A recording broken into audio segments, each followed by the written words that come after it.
bustling road full of cars, school buses with children, and employees on their way to work. Instead, it has been transformed into a frozen white desert. Where is this?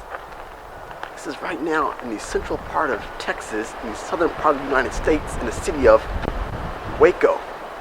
A growing city, I may add. Why is it growing? It's due to a number of factors.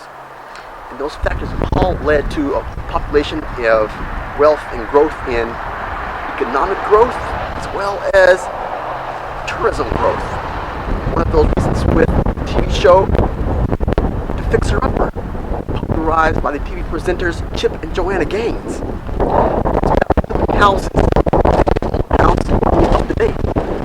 This is also a growing city due to the act of Amazon bringing their warehouse here, as well as many other companies transferring their headquarters here.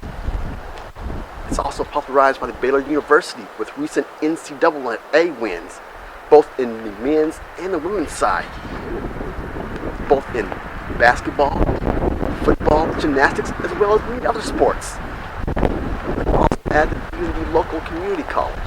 Cleveland Community College opens its doors for the first time for a local community orchestra to join its band and woodwinds, as well as academic services. So thus, this is a thriving and booming city. But we just got word just a few days ago from Groundhog that there will be at least 6 more weeks of winter. As a result of that, Mother Nature was listening and thus has sent Jack Frost to work his magic.